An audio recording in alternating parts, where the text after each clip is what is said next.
আমার এই ভিডিওটিতে লাইক, কমেন্ট, সাবস্ক্রাইব ও ফলো করে পাশে থাকা বেল আইকনটি দাবাবেন,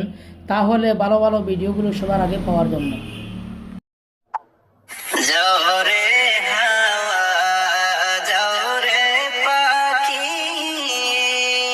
তুমি যাও না সোনার মদিনায়, আমাদের খবর কইয়া গিয়া দয়াল নবীর পাকের রোজা